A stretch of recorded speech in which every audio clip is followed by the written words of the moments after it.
Hare Krishna.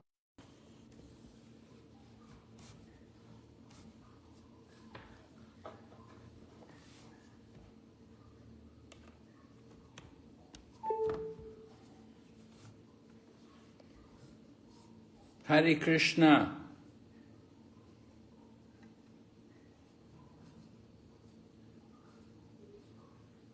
Hare Krishna Maharaj, Oh, Hare Krishna. You're in this. Maharaj, I think we need to wait a little for people to get joined. And we have two students here. Only Krishna Prabhu and me. Huh? We have two devotees here, Upana Krishna Prabhu and me. So it will be nice if we wait for other devotees until they join. When are they coming? How long will they be?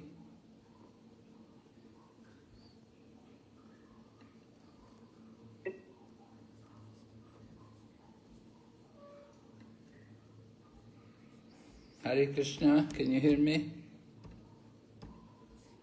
I think Huh? How long?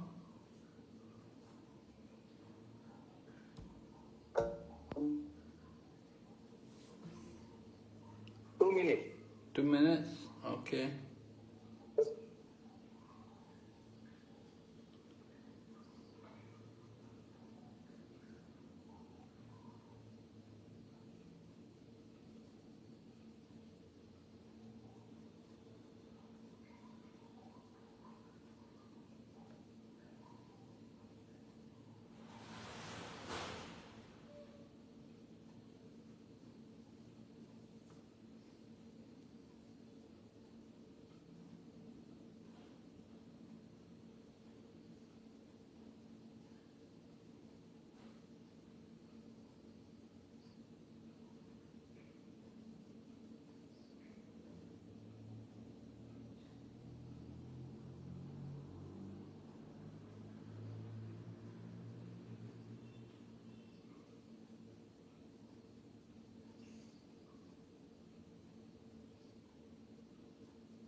So can we begin now? Yes, brothers. Thank you, Prabhu. Om Jnanatammarandasya Jnananjana Shalakaya Chaksurunmilitanyena Tasmai Shri Gurave Namaha Vanchakalpatarubhyascha Kripa Sindhu Bhayevacha Patitanam Pavanebhyo Vaishnavibhyo Namo Namaha Jai Shri Krishna Chaitanya Prabhu Nityananda Shri Advaita Gadadhar Shri Vasadi Gaur Bhaktavinda Hare Krishna Krishna Krishna Hare Hare Hare Rama Rama Rama Hare Hare. So welcome to our ongoing study of the Srimad Bhagavatam. We're on the 9th canto, and this evening we're looking at chapter number 24, which is the final chapter of this 9th canto.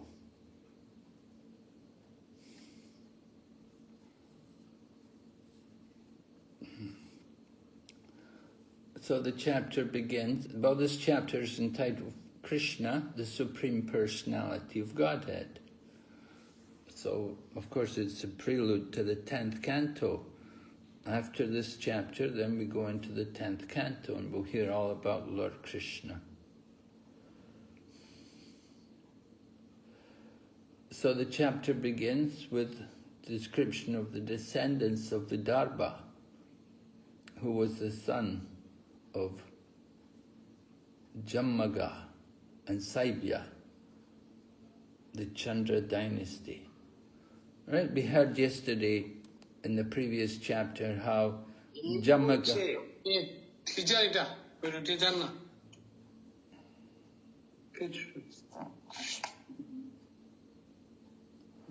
Can you please mute your mic? Upananda Keshav Prabhu?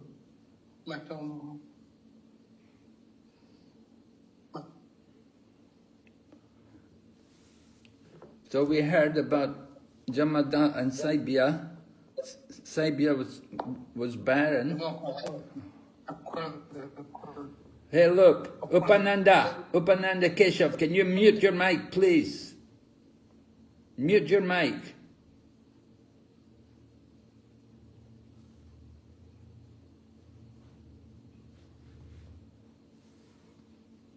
We heard how Saibya was barren, but because her husband Jamaga had a blessing from the demigods, she was able to conceive a child. So that child, he became the king, took over the position of the king, and he ruled the earth.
Hare Krishna.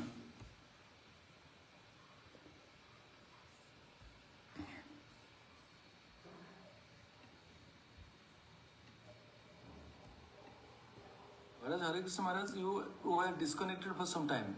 Yeah, I got disconnected. One thing after another. Hare Krishna.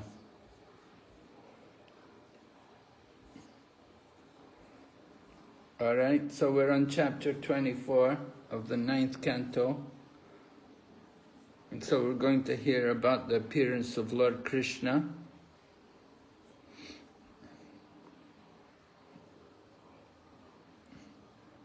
So the chapter begins.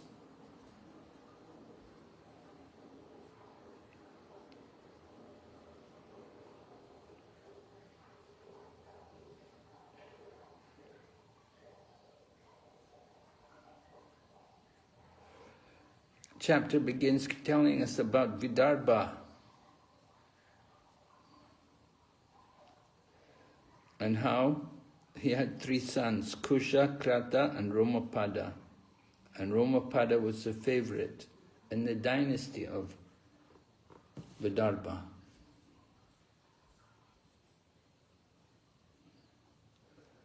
And then we hear about the son of Romapada and then the son like that. Different sons, different kings, one after another.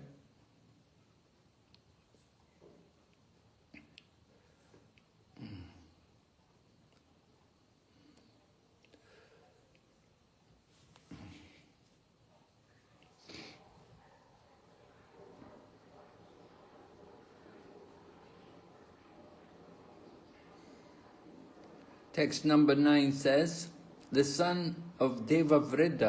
was Babru. Concerning B.V.V. and Babru, there are 2 famous songs of prayers which were sung by our predecessors and which we have heard from a distance. Even now, I hear the same prayers about their qualities, because that which was heard before is still sung continuously. It has been decided that among human beings, Babru is the best, and that B.V.V. is equal to the demigods. Because of the association of Babru and B.V.V., all of their descendants, numbering 14,065, achieved liberation.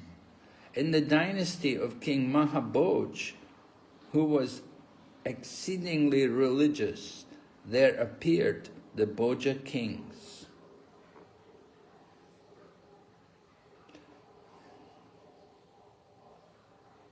And then Sukadev Goswami continues telling about the sons of Vrishni. Right? You remember there was the 3. There was the Madhava dynasty, the Vrishni dynasty, and the Yadu dynasty.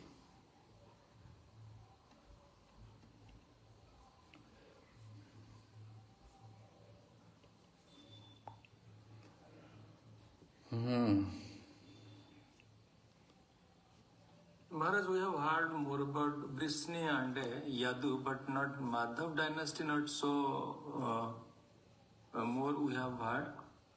Yes. Anyway, here's Vrishni. From Vrishni came the sons named Swafauka and Chitrarat. From Swafauka, by his wife, Gandhini, came Akrura. Akrura was the eldest, but there were 12 other sons, all of whom were most celebrated. So we know about Akrura, of course. He was a relative of Lord Krishna, and he was sent by Kamsa to bring Krishna and Balaram to Mathura from Vrindavan.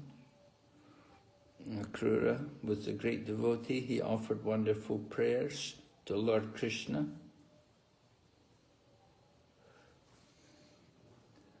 From Akrura came 2 sons named Devavan and Upadev. So we hear about the different kings and their children and their children's children. It goes on, the first 20 verses is like that. And here, text 23, we hear about Vasudeva. Vasudeva, the father of Lord Krishna, married all the sisters of Devaki.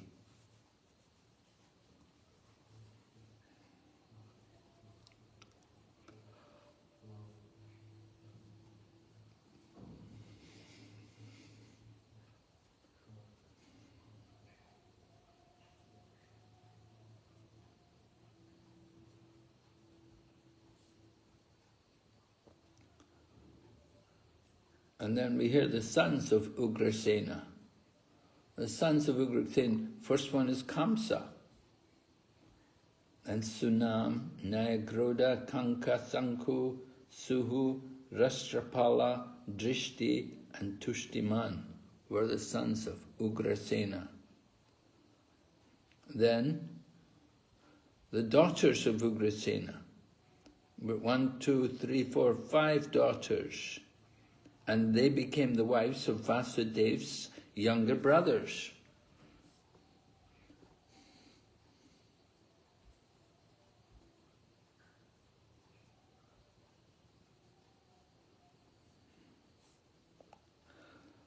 Okay, then we're told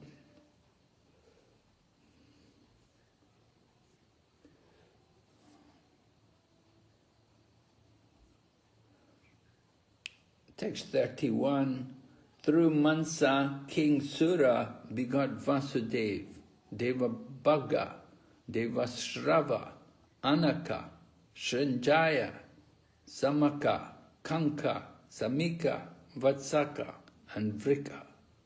These 10 sons were spotlessly pious personalities. When Vasudeva was born, the demigods from the heavenly kingdom sounded kettle drums. Therefore, Vasudeva, who provided the proper place for the appearance of the Supreme Personality of Godhead Krishna, was also known as Anakadumbabi. Right? Anakadumbabi. It's referring to the sounding of kettle drums. And because he was born when the demigods sounded kettle drums at the time of his birth. So Anakadumbabi is one of the names of Vasudeva. The 5 daughters of King Sura were Vasudeva's sisters. Sura gave Prita to his friend Kunti, who had no issue, and therefore another name of Prita was Kunti.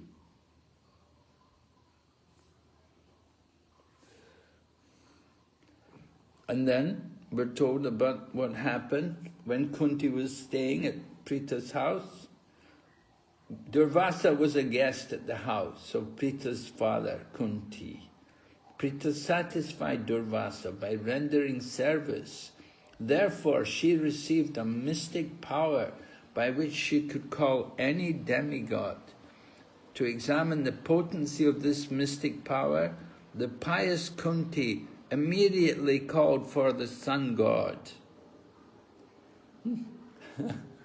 So Kunti served Durvasa, she pleased him, she got the blessings of Durvasa that she can call any demigod, so she calls for the sun god. And as soon as she called for the demigod of the sun, he immediately appeared before her, and she was very much surprised. She told the sun god, I was simply examining the effectiveness of this mystic power. I am sorry I have called you unnecessarily. Please return and excuse me.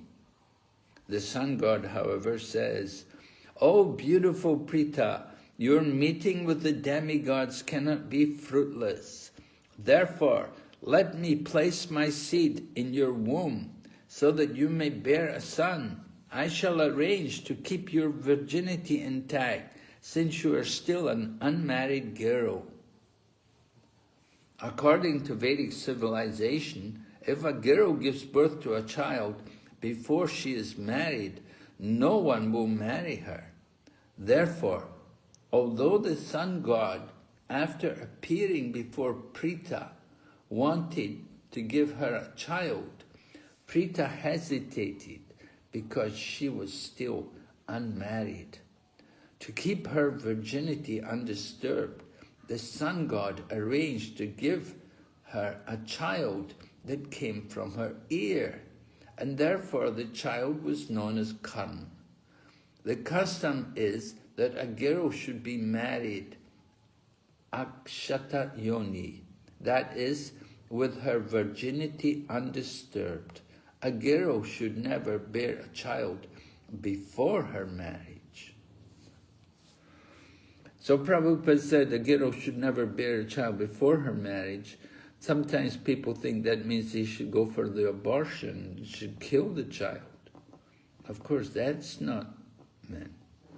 The principle is that the girl should not engage in intercourse without marriage. And if she if she does, then she has to keep the child. But then, of course, it's difficult to marry because she already has a child. But sometimes some men are happy that the wife has a child. They're happy that they already have a child. They don't have to worry about trying to conceive another child. Anyway, the Vedic culture is quite different from present times. So Kunti was in that situation. So text 35, after saying this, the sun god discharged his semen into the womb of Prita and then returned to the celestial kingdom. Immediately thereafter, from Kunti a child was born, who was like a second sun god. So she immediately gave birth, you see? She didn't have to go through pregnancy, she could immediately give birth. And the child was so effulgent, it was like a second sun god.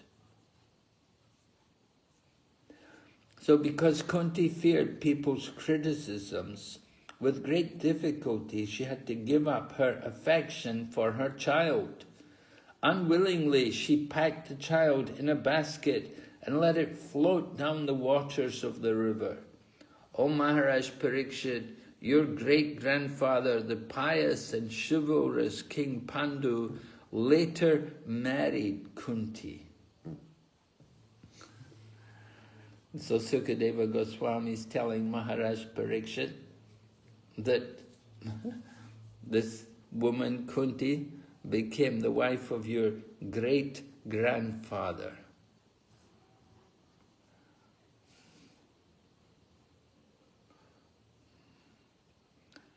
So Vrida, the chapter goes on, Vrida Sharma, the king of Karusha, married Kunti's sister Shrutadeva, and from her womb Dantavakra was born.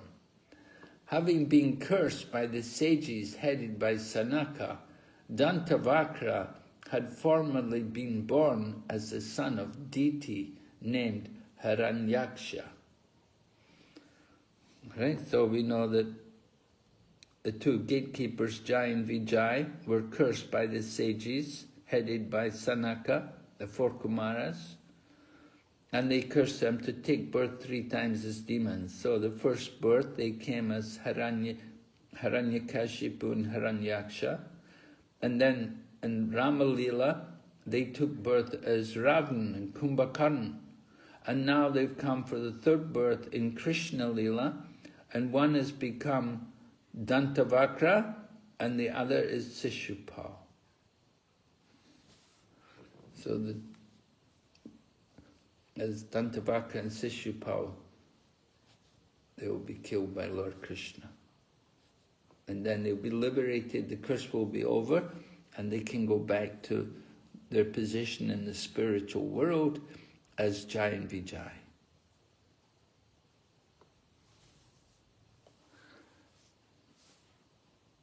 Okay, we'll go ahead.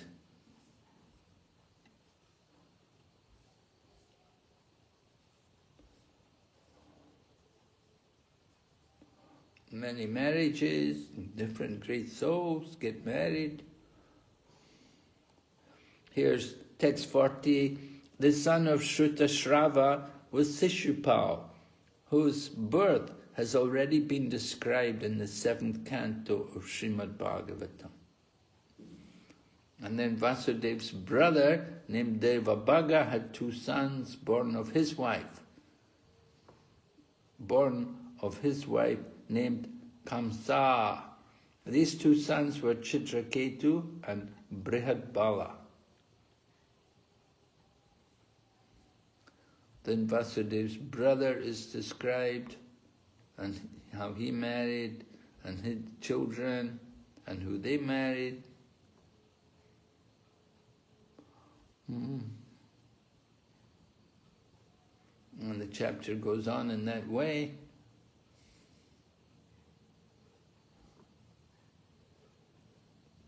Text 45 describes about the wives of Anakadumbabe or Vasudev. Among them all, Devaki was the chief. Right? There was 1, 2, 3, 4, 5, 6, 7. There were 7 sisters. Vasudev married all 7 sisters, and Devaki was the chief.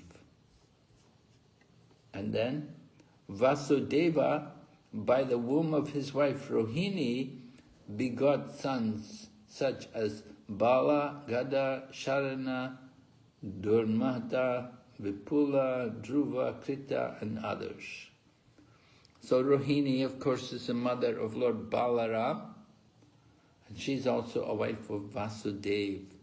So 2 principal wives, Devaki and Rohini. Devaki is going to give birth to Lord Krishna, and Rohini, she will give birth to Lord Balaram.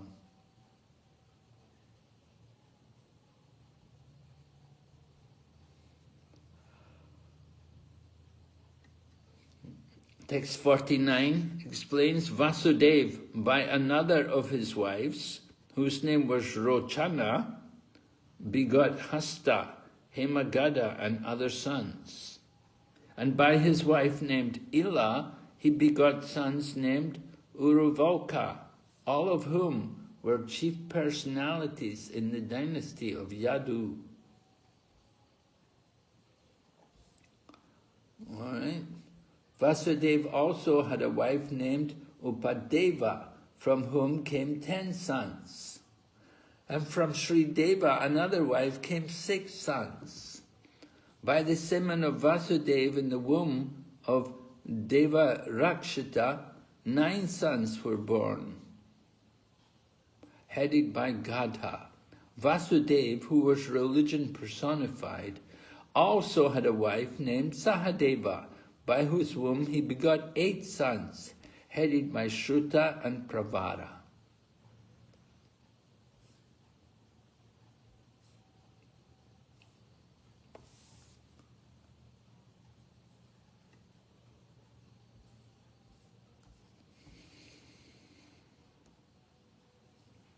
The eight sons born of Sahadeva, such as Pravara and Shruta, were exact incarnations of the 8 Vasus in the heavenly planets.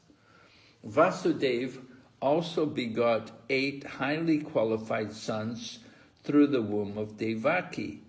These, and then their names are mentioned, including Lord Sankashan, the controller, and serpent incarnation. So the sons' names are mentioned. That's the 8th son, the Supreme Personality of Godhead himself, Krishna, and the highly fortunate Subhadra, the one daughter, was your grandmother. So Sukadeva Goswami is informing Maharaj Parikshit about these people. Subhadra, the one daughter, was the grandmother. She's the grandmother of Maharaj Parikshit. And then in the purport, Prabhupada points out that this 55th verse says that Lord Krishna, the 8th son of Devaki, is the Supreme Personality of Godhead. Swayam eva harihi kila. Meaning that Lord Krishna is not an incarnation. He is not just an incarnation, he's not an avatar. He's the origin of the avatars. So there's no difference between the Supreme Personality of Godhead, Hari, and his incarnation. Krishna is the original Supreme Person, the complete Godhead. Incarnations exhibit only a certain percentage of the potencies of Godhead. The complete Godhead is Krishna himself, who appeared as the 8th son of Devaki. This is a very important point, of course, for us to note, that Lord Krishna is not an avatar, but he is the origin of all the avatars. He's avatari. All the incarnations, everything, all come from him. So common people, they have difficulty to understand that. It's not so straightforward for them, but the fact is, they have to hear this again and again. Lord Krishna is the origin of the avatars. He is the original Swayam Bhagavan, personality of Godhead. As Prabhupada's purport says, usually the avatars will display a portion of the qualities. But Lord Krishna shows all of the qualities. Everything is there, completely in him. And then the chapter goes on. Whenever the principles of religion deteriorate and the principles of irreligion increase, the Supreme Controller, the personality of Godhead, Sri Hari, appears by his own will. Of course, this we're familiar with from the Bhagavad Gita. Lord Krishna says in the Bhagavad Gita how whenever there's a decline in religious principles and a rise of irreligion, at that time he descends. And his purpose in descending is to give pleasure to the devotees and to annihilate the miscreants, as well as to re-establish the principles of religion. So Prabhupada in his purport says that in this Kali Yuga, the Lord has appeared as Chaitanya Mahaprabhu, and he's teaching everyone to chant the holy name. Because in this Kali Yuga, people are very fallen, very sinful, very lazy. They have no idea of spiritual life, and they waste the human life to live like cats and dogs. So Lord Chaitanya has come to establish the Sankirtan movement and to teach people to chant the holy name of God. And if we associate, Prabhupada said, if we associate with this movement, then we directly associate with the Supreme Personality of Godhead. And people should take advantage of the chanting of the Hare Krishna mantra. And that way they'll get relief from all the problems created in the age of Kali. Yeah, there's so many problems. The age of quarrel, age of argument and confusion. But if we take advantage of chanting Hare Krishna, then the atmosphere can be transformed. Because by chanting, we're able to directly associate with the Supreme Personality of Godhead. Alright, the chapter then continues. But for the Lord's personal desire, there is no cause for his appearance, disappearance, or activities. The Lord's own desire brings him into this world. Of course, he desires to associate with his devotees and to bless his devotees. But there's no real cause for his appearance or disappearance or activities. As the Super Soul, he knows everything. Consequently, there is no cause that affects him, not even the results of fruitive activities. As a super soul, he knows that because he's in everyone's heart, so he will know everything. And there's no cause that affects him, because he's spiritual. So he cannot be affected by any kind of material circumstances.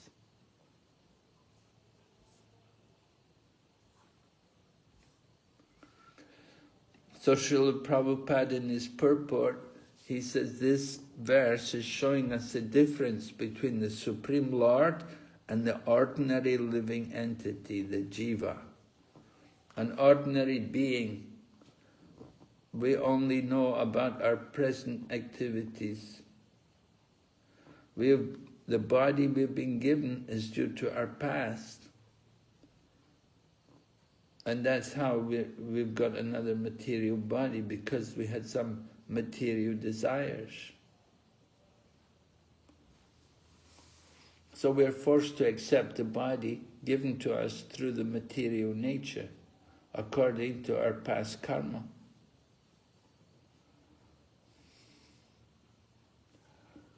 And the body is just like a machine, and it's given to us under the direction of the Supreme Lord Krishna. Karmana daiva netrena jantor deho papadyate. Everything goes on under the direction of the Lord according to our karma and according to our the desire of the Supreme Lord. So we're given a body under the direction of the Supreme Lord. And we have to take that body, whatever body we're put in. We cannot argue. We cannot say, oh, I don't want that body. Oh, I don't want that dog body. We'll be put into it, and you're put into the dog body, you have to bark.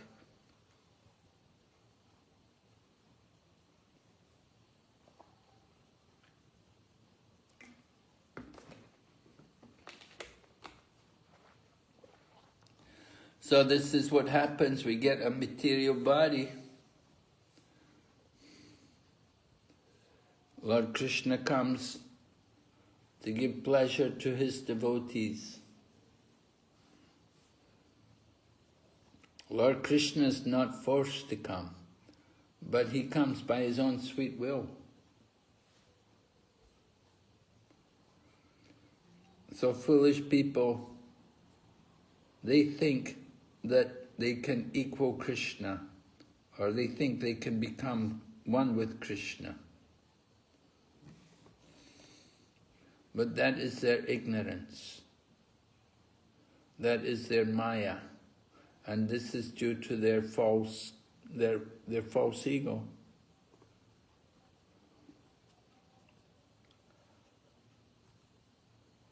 The body which we're given is our punishment for our acts in the material world, that we're put into another body. And we're put into the association of different modes of nature. It's very difficult to get free from the material world.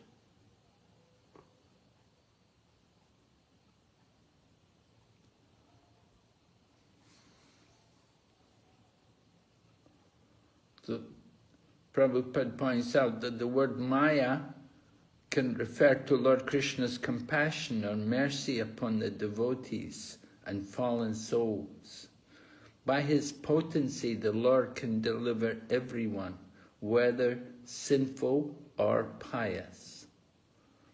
Right? It's not only pious people who get delivered. We see some sinful people also being delivered. Can you think of some sinful people who were delivered?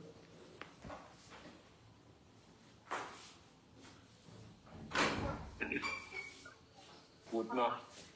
Yes, Putana, that's the obvious one, right? Yes, good. Anybody else? Was she the only sinful person to be delivered?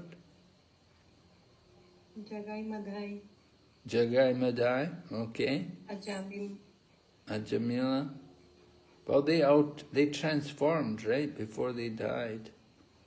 They became very pious. Both Jagai and Madha and Ajamila, they changed, they reformed by the mercy of the Lord. So before they gave up their bodies, they were pure souls. But somebody may be sinful right to the end of his life. Yeah? Just like Sishupal and Dantavakra. Right? They were sinful. And Krishna killed them, they went back to Godhead. Who else? Kansa was also dying from water. Who? Kansa. Kamsa, yes. King Anga. Huh? King Anga. King Anga. I don't know that he went back to Godhead. I don't know he got delivered, did he? He got cursed to die. I don't know that he got delivered. But they used his body for some good.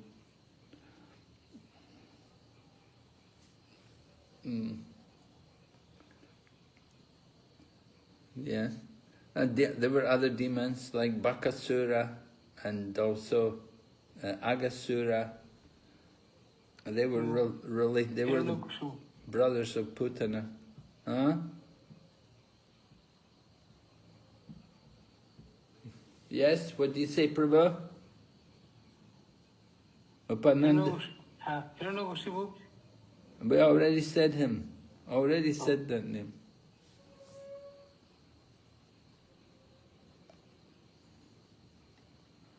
Okay. So whether sinful or pious, Krishna can deliver anyone. Krishna wants to bring them back to Godhead. He can do it. All right, going ahead, text 58. The Supreme Personality of Godhead acts through his material energy in the creation, maintenance and annihilation of this cosmic manifestation, just to deliver the living entity by his compassion and stop the living entity's birth, death and duration of materialistic life. Thus he enables the living being to return home back to Godhead. So, this is, the subject matter here is creation. So Prabhupada is talking about creation. Materialistic people want to know why God created the world for the suffering.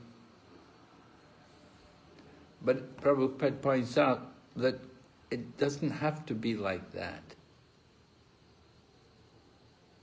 For the conditioned souls, it's like that. Conditioned souls are trying to exploit the material energy for their sense gratification. And so they suffer.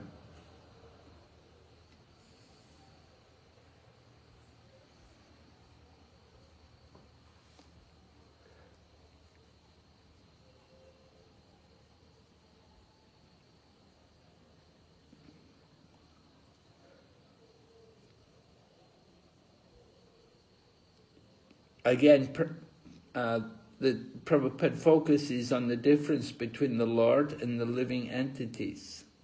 That the Lord possesses unlimited potency for pleasure, but our potency for pleasure is very limited. We can only enjoy little, but Krishna, he can enjoy unlimitedly. And both the Lord and the living entity, being qualitatively spirit souls, have the tendency for peaceful enjoyment.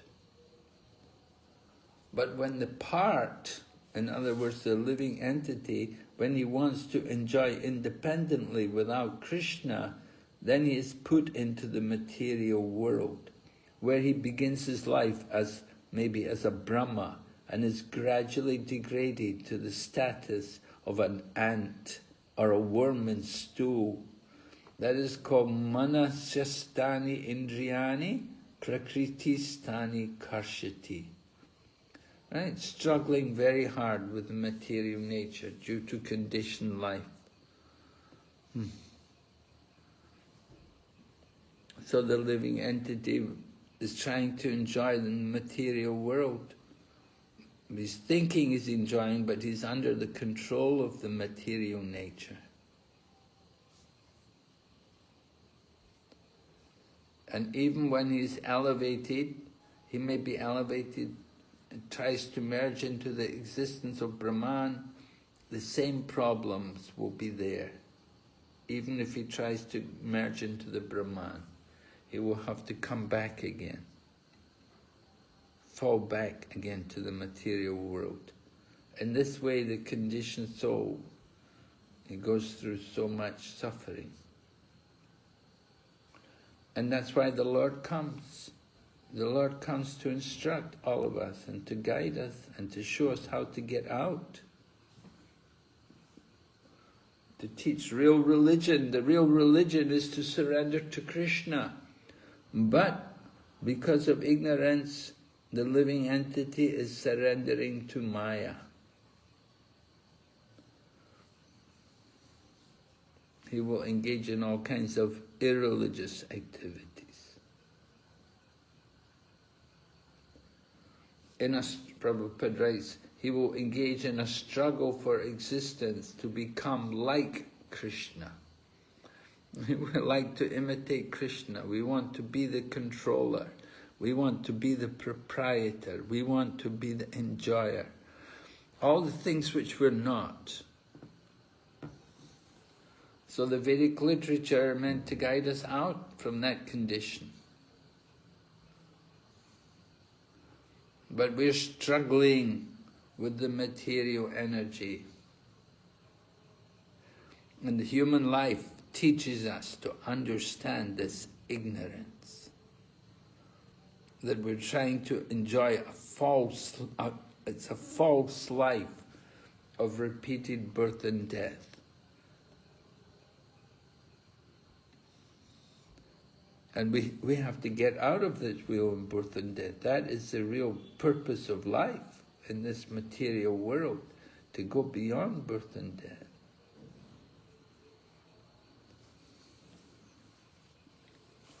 So Prabhupada quotes Bhagavad Gita 16th chapter about the demonic nature. They say the world is unreal, there's no foundation, there's no God in control, it is produced of sex desire, and there's no cause other than lust. Asatyam apratistam te jagad ahur anishwaram. Aparaspara sambhutam kimanyat kamahaitukam. A powerful verse, warning people the nature of materialistic life. So atheists say there's no God and the creation is taking place by chance. Just like a man and woman, they meet by chance, and the woman becomes pregnant and she gives birth to a child. But this was not chance, this was the fact.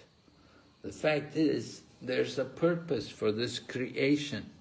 It's a chance for us all to get out of this material world and to become Krishna conscious, to go back to the spiritual world.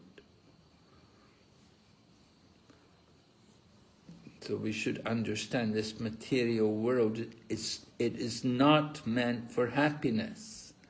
We're trying to find happiness here. That is a mistake. There's no real happiness here.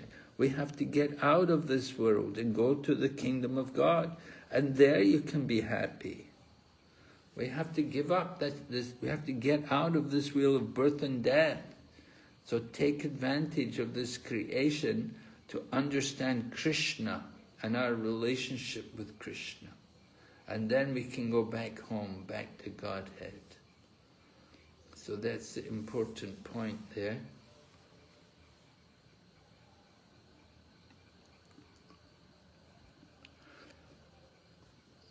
So then the next verse talks about the demonic mentality and how these demons, they oppose the government. And these demons, they have great strength, but they fight with one another. And they're a great burden on the surface of the earth.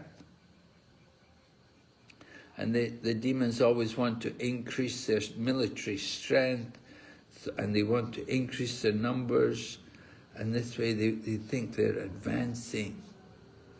They think they're advancing to a better life. But of course it's just a miserable life. They're entering more into the darkest ignorance, fighting wars with each other, and killing. Oh, it's so terrible. Destroy everything, buildings which men labor for years to put up, get knocked down in a moment with a bomb, and people get their limbs blown off, and so many terrible things taking place in the world. So a devotee, they want to advance Krishna consciousness, that we want to see the conditioned souls get free of birth and death. But the demons, the asuras, they have a different idea. Their interest is to increase their power in the material world.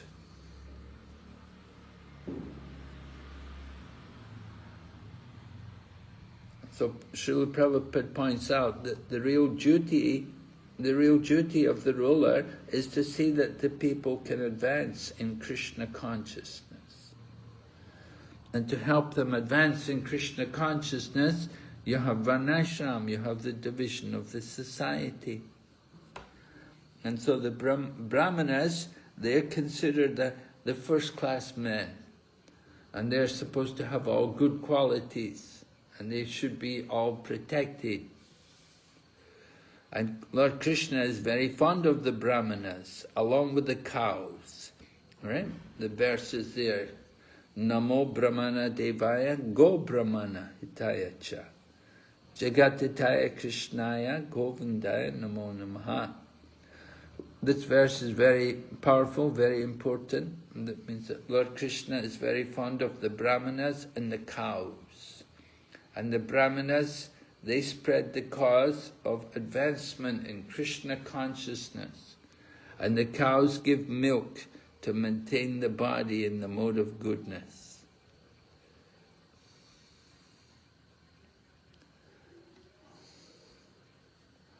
So the Kshatriyas and the government, they have to be advised by the Brahmanas. And the Vaishyas, their duty is to produce food. And the Sudras, their duty is to serve the other people, the Brahmins, the Kshatriyas and the Vaishyas. So this is how the social system works. And when we work in that way, cooperate with each other, then the Lord is pleased and the conditioned souls can get out of the material world and go back to Godhead. So Lord Krishna comes to this world in order to show people how to serve the brahmanas and to protect the cows, take care of the cows.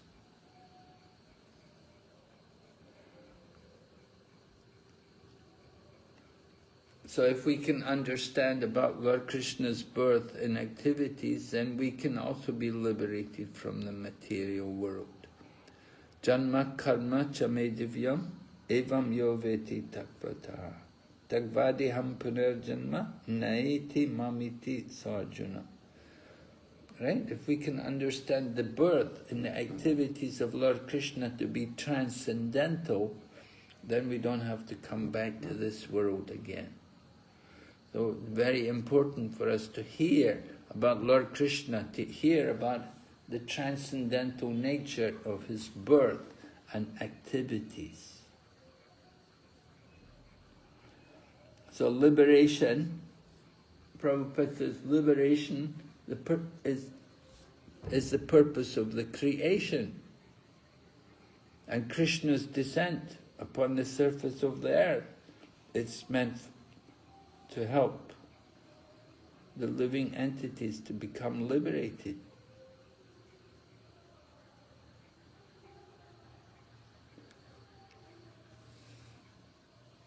Krishna's devotees want to teach Krishna consciousness. Prabhupada says the devotees want to teach people to be satisfied with plain living and Krishna conscious advancement.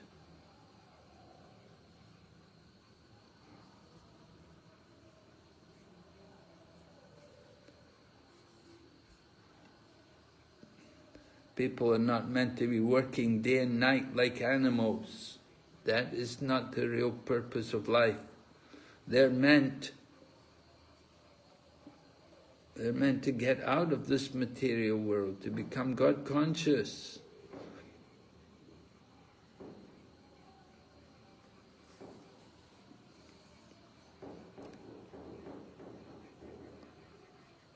So Lord Krishna comes for this purpose, to please the devotees and to also take people out of this world. We're not meant to work like asses just to make some money, just so that we can have sense gratification. So people make plans for material happiness. They're all foolish. They simply get flickering happiness. They waste their time trying to enjoy the material energy.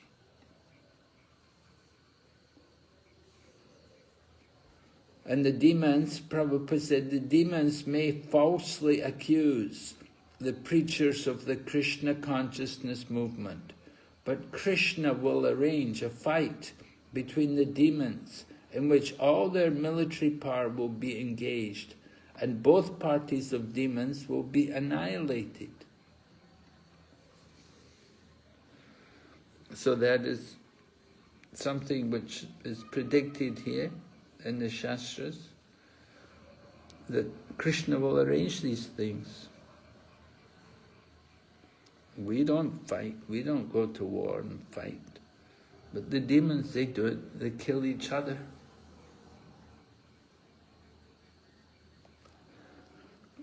All right, text 60. Lord Krishna, the Supreme Personality of Godhead, with the cooperation of Sankarshan, Balarama, performed activities beyond the mental comprehension of even such personalities as Lord Brahma and Lord Shiva. For instance, Krishna arranged the battle of Kurukshetra to kill many demons for the relief of the entire world.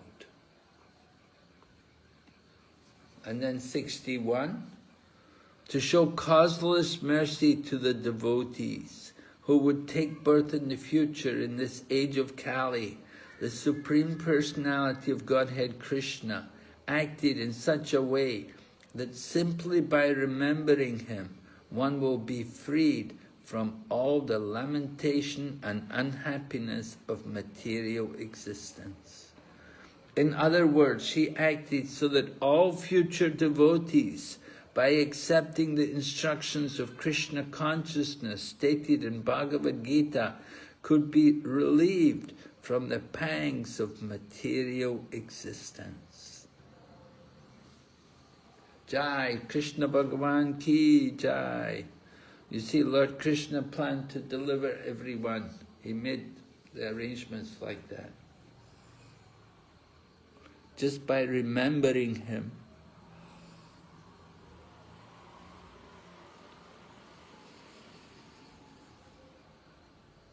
What is this verse number 61? It is indicating Lord Chaitanya Mahaprabhu?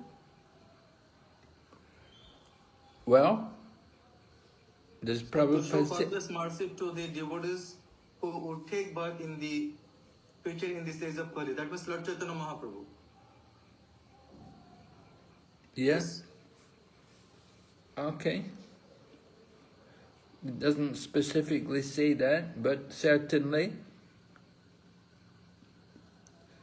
So indirectly, Lord here indicating the Lord Chaitanya Mahaprabhu's incarnation. Yes, indirectly. And in Srimad Bhagavatam, in the 11th canto also, 11.5.32, it is also mentioned that Krishna Varnam Tisha Krishna, Shankabanga Shaparchadam. Yes, of course, that's very obvious. That's text. That's the predictions of the avatars in each age, right? Karabhajana Muni talking to Maharaj Nimi. about the avatars in each age, and he mentions Lord about the Sankirtan, that he will come and he's not blackish, but he's chanting the holy name. So that's definitely Lord Chaitanya. Here it says, it doesn't particularly mention the activities. It says, he acted so that all future devotees, by accepting the instructions of Krishna consciousness stated in Bhagavad Gita, could be relieved from the pangs of material existence. So he's teaching the instructions of Krishna, as stated in Bhagavad Gita. So Lord Chaitanya told the Brahmana in Kurmadesh, Yari deki kari kaho Krishna upadesh. Wherever you go, whoever you meet, tell them about the instructions of Krishna. So Krishna upadesh, this is being indicated here. Right? Lord Rupa Goswami told everyone like that, they should do that. All the devotees. Yes, Maharaj. So Krishna ordered to fallen soul, you should give up all activities and surrender unto my lotus feet, then I will protect you. So Krishna ordered, and Lord Chaitanya Mahaprabhu instructed that what Krishna says, you accept it. Like according to Bhagavad Gita. Right? Yes. So by accepting the instruction of Krishna consciousness, stated Bhagavad Gita could be relieved from the pangs of material existence. So Lord Krishna ordered, and Lord Chaitanya Mahaprabhu says, what Krishna says, you accept it. That's it. Right, Maharaj? Okay. Yeah, I don't think anything wrong. So we can give this reference, this verse number 9.24.61, and then 11 Kanda Srimad Bhagavatam 11.5.32. Thank you, Maharaj. Is it okay, Maharaj? Can we give a reference, this the verse? Well, anyone killed by Krishna is liberated. Whether the Lord kills or gives protection, he is kind to both the demons and the devotees. No, Lord Chaitanya never killed anyone.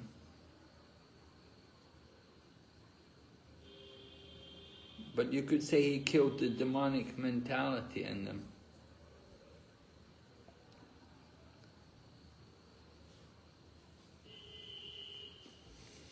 But Maharaj, there is one incident when Jagai Madai hit Lord Nityananda Prabhu. That time Lord Chaitanya Mahaprabhu came and he called to Sudarshan Chakra to kill Jagai and Madai. But Nityananda Prabhu was so merciful that he stopped Lord Chaitanya Mahaprabhu. My dear Lord, you promised that you will not call your Sudarshan Chakra, you will not accept any weapons in this age of Kali. Yes. Right, he promised that, yeah. In the age of Kali, he said, because everyone's fallen souls, we have to be merciful. That was the point. He said, because everyone's so fallen, you can't kill everyone. Everyone's so fallen.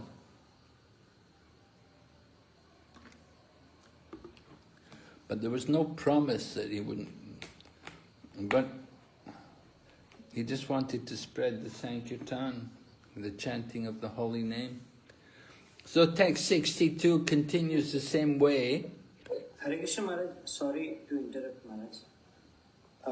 Just I wanted to, when I was listening to the discussion, the shloka 61 Maharaj, it indicates the appearance of Lord Krishna only, what I understand. Because it is not indicating anywhere the appearance of Lord Chaitanya Mahaprabhu. Yes, I agree with you, Prabhu. Thank you. Maharaj, he has mentioned that future in this age of Kali, Lord Krishna appeared in Dapar Yuga, not in Kali Yuga. Huh? It is clearly mentioned in the second line. What does it say? To show causeless mercy to the devotees who would take birth in the future in this age of Kali. Where? Verse number 61 translation. Oh, in the translation. Yes, Maharaj. Lord Krishna appeared in Dapar Yuga, not in Kali Yuga. Yes, so? So it is indicating indirectly Lord Chaitanya Mahaprabhu in future in Kali Yuga, in this age of Kali.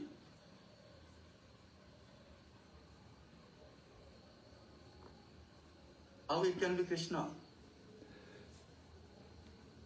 Well, what it's saying is that in the future, just by remembering Krishna, one can be freed from all lamentation and the unhappiness of material existence. It doesn't say anything about that he will come.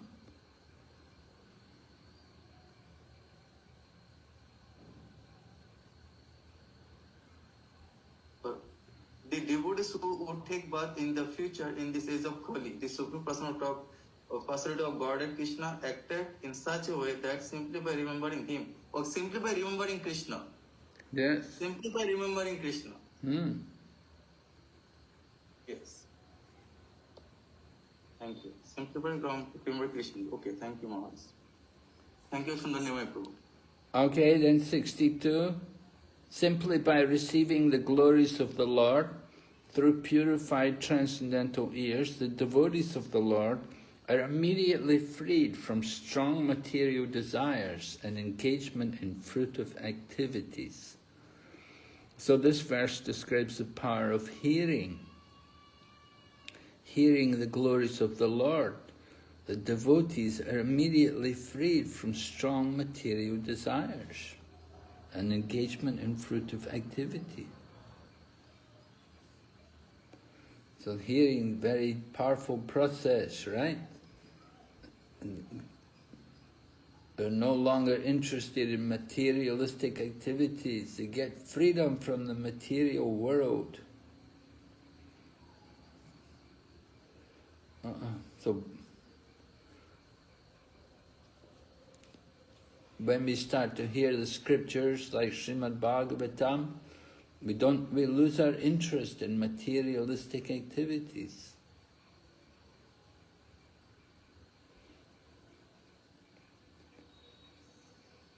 So Prabhupada said people are trying to oppose this movement, but they cannot stop the movement, because this movement is spiritual.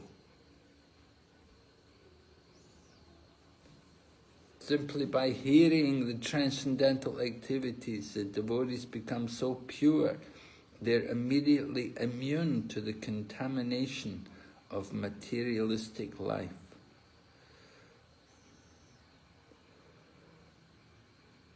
Materialistic activities are not necessary for the soul, therefore the devotees are freed from such activity.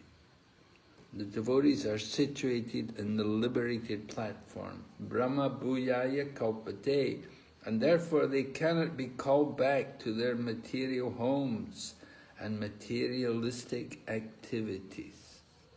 Jai.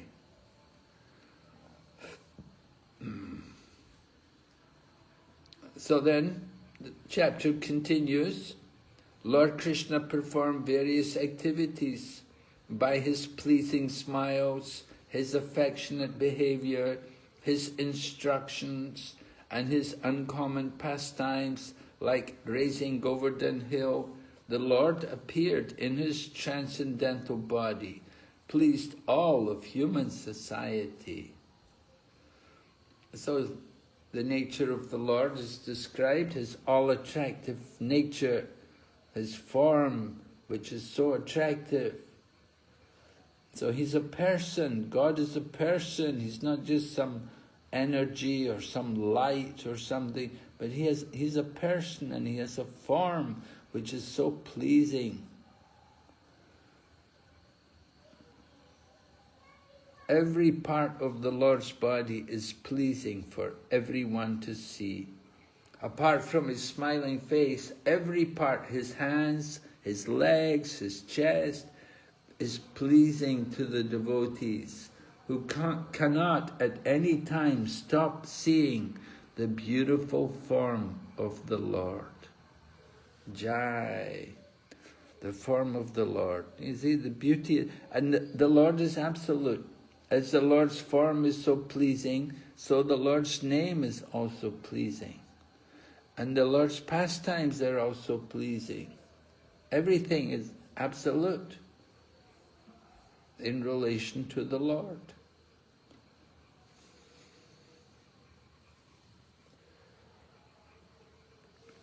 And the next verse goes on to describe about the beauty of Krishna. Whoever sees Lord Krishna sees a festival. His face and body are fully satisfying for everyone to see. But the devotees are angry at the Creator for the disturbance caused by the momentary blinking of their eyes.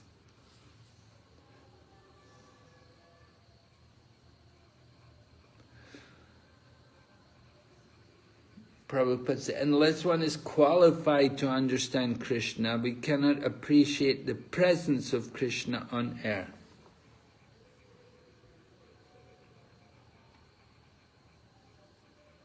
The relationship between Krishna and the inhabitants of Vrindavan is to be noted.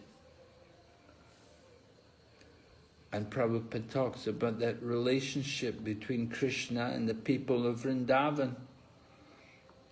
The cowherd boys, the cows, the calves, the gopis, Krishna's father and mother, they were never fully satisfied, although they saw Krishna's beautiful features constantly. So seeing Krishna, that is the daily festival, Nitya Utsava, a daily festival. So the people of Vrindavan, they were so much in love with Krishna, their eyes would follow Krishna. They were so deeply attached to Krishna.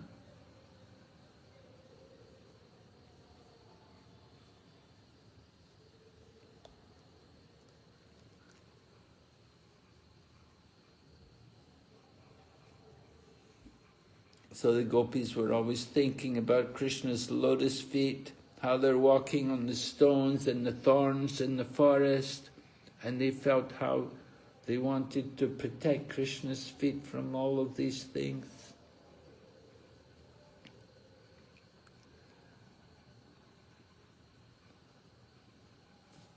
And they were angry at Brahma because they could not constantly meditate, because the blinkings of the eyes would obstruct them seeing the beauty of Krishna.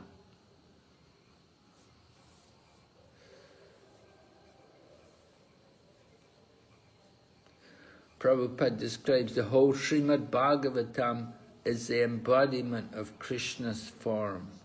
And the 10th canto is his face. Krishna's smiling face with his cheeks, his lips, the ornaments on his ears, his chewing of betel nuts. All this was minutely observed by the gopis who enjoyed transcendental bliss. They were never fully satisfied to see Krishna, but instead condemned Brahma for making eyelids.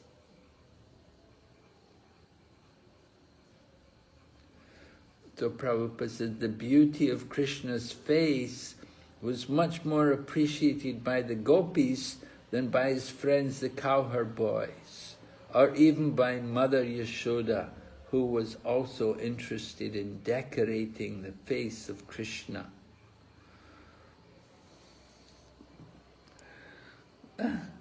Mother Yashoda wants to decorate Krishna's face, but Krishna's face is already beautiful. There's no need to decorate it, it's already so attractive. And the cowherd boys, naturally, they could not appreciate so much the beauty of the form of Krishna. Being boys, they have a different relationship with the Lord. But still, the gopis, they could appreciate everything.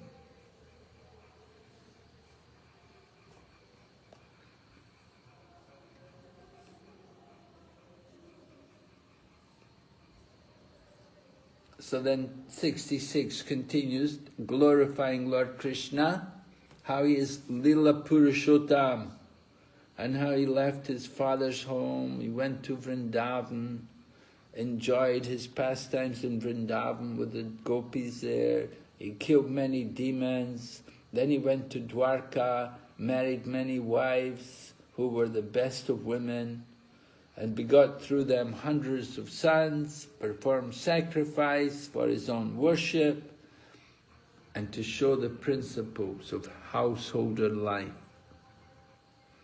So Lord Krishna, this is the summary of the life of Lord Krishna, how Lord Krishna comes to this world and performs all these activities. First of all in Vrindavan, his childhood, and then moving to Dwarka with all of his family, and marrying, bringing all of his queens to Dwarka.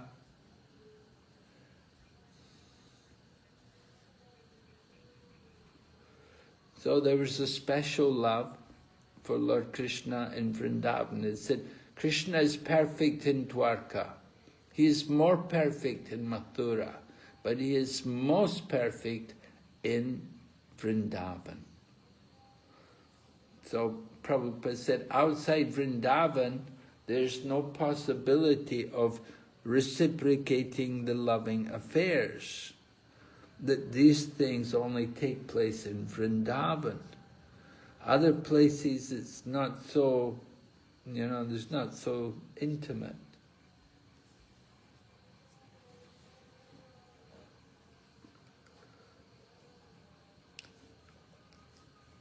So Lord Krishna comes to protect his devotees. Krishna is a person, he enjoys reciprocating with his devotees. Because the devotees have surrendered everything to Lord Krishna, he wants to serve his devotees, he likes to take care of them. So this is a sign that he's a person, he's not impersonal. But impersonality is one of the features of being a person.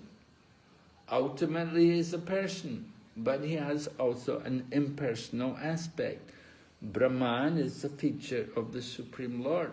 Brahmano hi pratistaham. Krishna said, I am the basis of the impersonal Brahman. So he's not impersonal. He is Lila Purushottama, the best of all persons.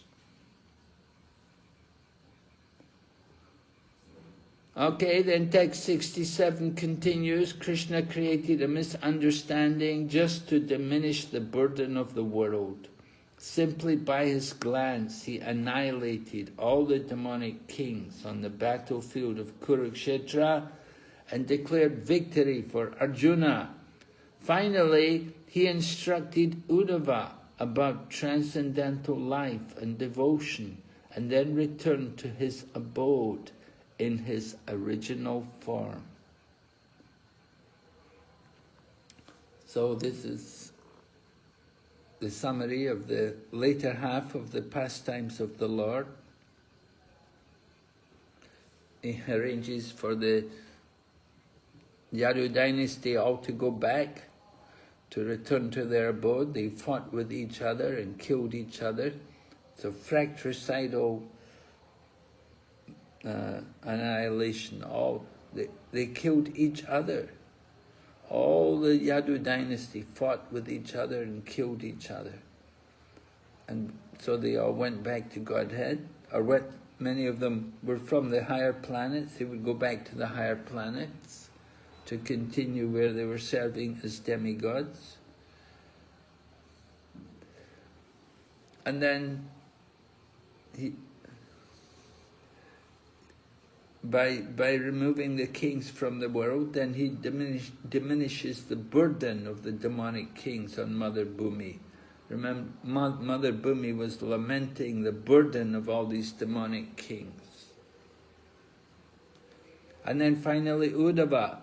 We hear about Uddhava, how the Lord instructed him before he departed from the world. Uddhava was with the Lord and he got instruction from the Lord. The Lord told him to stay, and the Lord told him to go to Badrik Ashram and instruct Narayan Rishis to pass on the knowledge which the Lord had given Uddhava. He said, I want you to go Badarik Ashram and give the same knowledge and tell them how I've departed from the world, I'm leaving the world. So Uddhava had some things to do on behalf of the Lord. He could not immediately go. But the Lord returned. He went back to... And Prabhupada talks about the importance of Jnana and Vairag, that we have to learn these two things, knowledge and detachment. Knowledge about the Supreme Lord and His energies, and detachment from everything which has no connection to Lord, which is not connected to devotional service. So Jnana and Vairag, they're very important. They nourish the Bhakti. Wherever there's Bhakti, there will be Jnana and Vairag. In order for it to be Bhakti, there has to be that Jnana and Vairagya. It's a very important part. So we have to cultivate knowledge, we have to hear, and we have to also cultivate some detachment, some renunciation. We have to control our mind and senses. Very important for us in practicing devotional service. All right, so this is the end of the 9th canto. Are there any questions on this? Maharaj, at the end of this 9th canto, it is completed in Bhubaneswar, India, on the occasion of establishing of Krishna Balaram temple. This is the Prabhupada's statement here.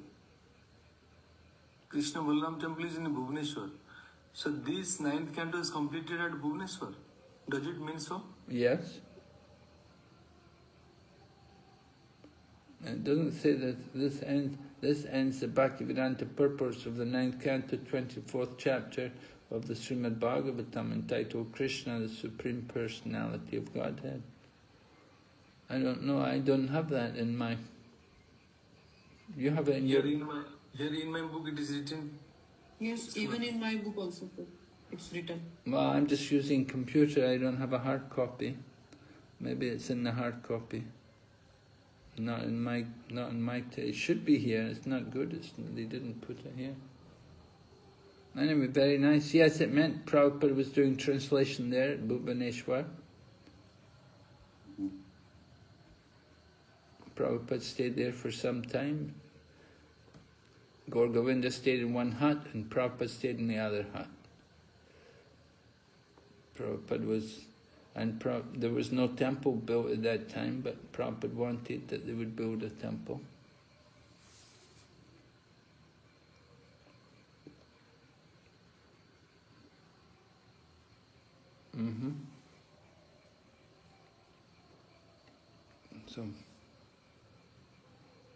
So very nice that Prabhupada did this translation work while he was staying there in Bhubaneswar. When he would travel, he would always take his books with him, and he had his dictaphone, and he would sit and translate. Okay, any questions on this chapter? Anything else? Yes, Prabhu. Question regarding Subhadra. Where did she take birth? How did she take birth? Very difficult question. I've had a lot of troubles with Subhadra.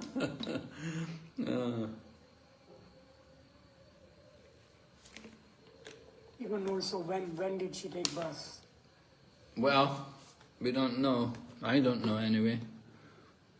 It's difficult for me to answer. It seems there's a few Subhadras, you know. But otherwise, she seems to just appear in Dwarka pastimes and when Arjuna wants to marry her. But before that, we don't hear much at all of Subhadra. Well, we hear something about that she was the favorite daughter of Lord Krishna. She was very beautiful. I think There's some connection with Rohini, maybe she's born. I'm not sure. It's quite difficult for me to figure out everything about Subhadra because there are some different statements which make it the whole thing very difficult. Maybe when you go through the 10th canto, you can yourself find out more about Subhadra. I did read one article that was posted by my godbrother, someone called Jagat Guru Swami. And he quoted different statements by Prabhupada and by another Gaudiya Mat sannyasi, I think it was Narayan Maharaj, or maybe Sridhar Maharaj. Sridhar Maharaj had said something. So he quoted different things which they had said, and what they said, they didn't really agree with each other. One said one thing, what someone else said another. I have that article somewhere here in my computer. I can send it to the whole. Wonderful match. I'll send it. You can read it, but I don't know how accurate it is. You can read it for yourself. It's nice to hear the quotes. He's got quotes by Prabhupada and by Sridhar Maharaj, and then he says some things himself, Anyway, it's interesting to read. But then there was another statement about Subhadra that her name comes up somewhere at the end of the first chapter of the 10th canto, and it makes the whole thing quite confusing. So I'm not sure about everything. But when you go into the 10th canto, you'll come across her name there. And see what you can figure out for...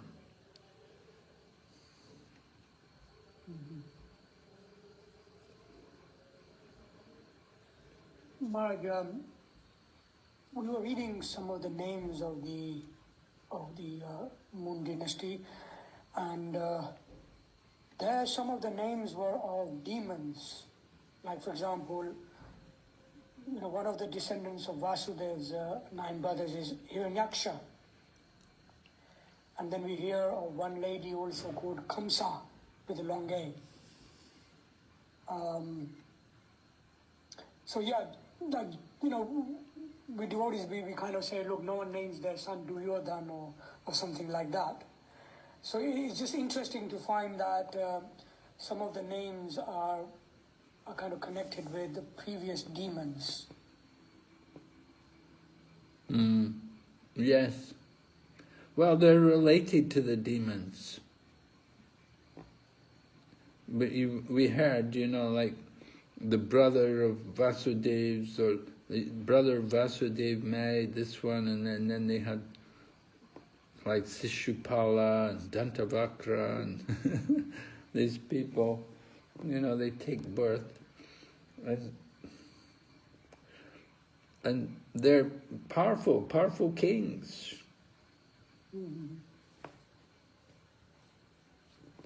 So they're Kshatriyas, the great Kshatriyas, and they're born into that society, and this adds to the conflict, the competition, the mood of the competition, like Sishupal wanted to marry Rukmini, and Kamsa is always trying to kill Krishna, and Sishupal is always envious of Krishna. So, yeah, they were great kings. And they have some there are some relationships there. Like Rukmini, Rukma. They have their relationships there. And sometimes even the marriages would be taking place between the different people.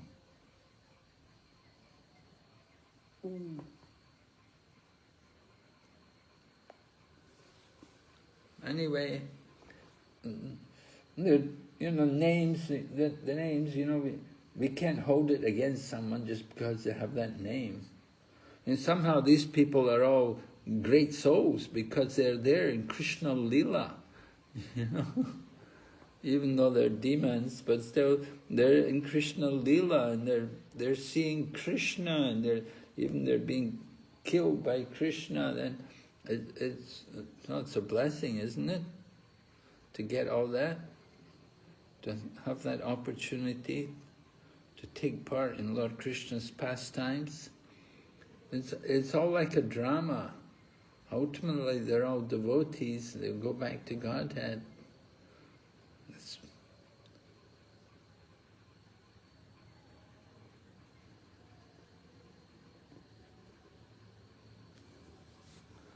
And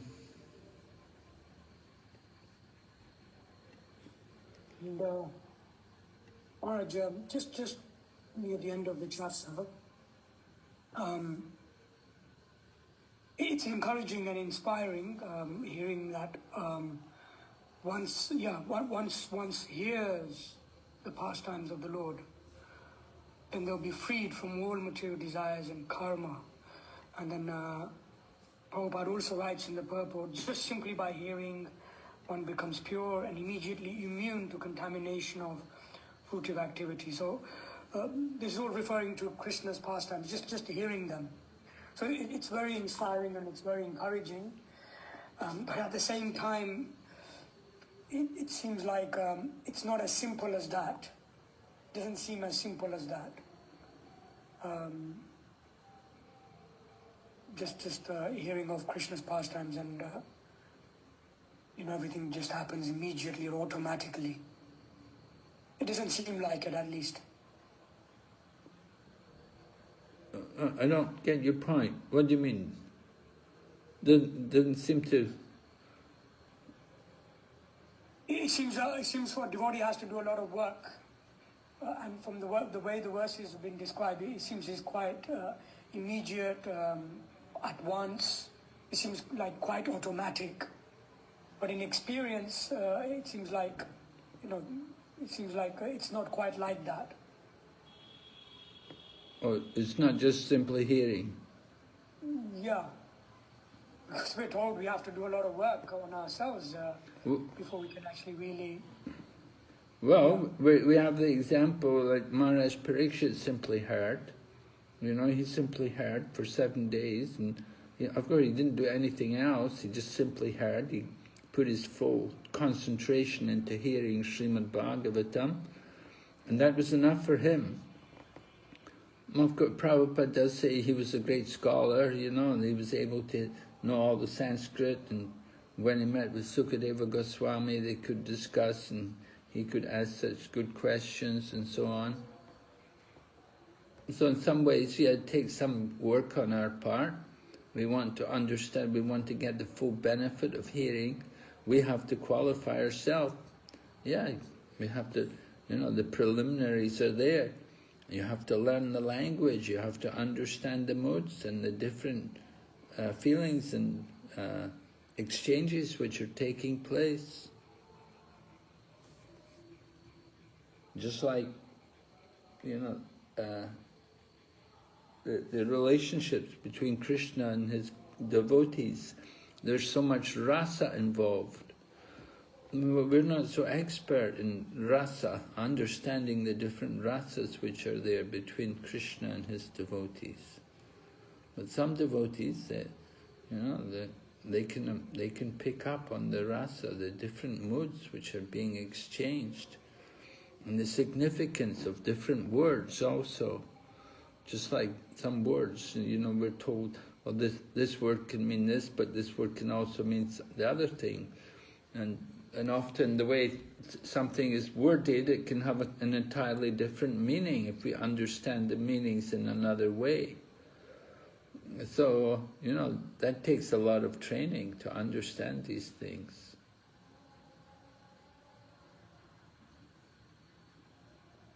So to appreciate the full depth, like Srimad Bhagavatam, we said it's the incarnation of Lord Krishna. And so Lord Chaitanya Mahaprabhu told Devananda Pandit, He said, don't ever think you've understood fully the Srimad Bhagavatam.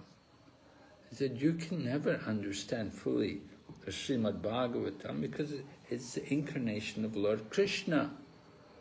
So you'll never fully understand. The Lord is unlimited. So how can we ever expect to fully understand Srimad Bhagavatam? But that doesn't mean we shouldn't try. We do try to improve ourselves. We try to hear more and to develop a taste. It takes, as you say, it takes quite a bit of work. Yeah, we have to work. You're doing that. You're doing a lot of work there. Going through this course, studying all the cantos and doing the different exercises. It all helps. It's all going in your spiritual bank account.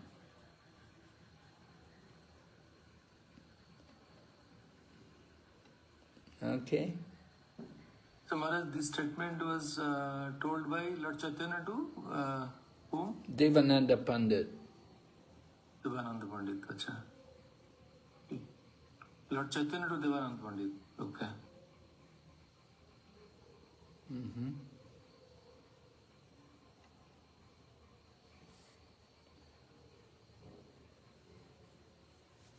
All right, so if there's no more questions, then maybe we'll just finish here.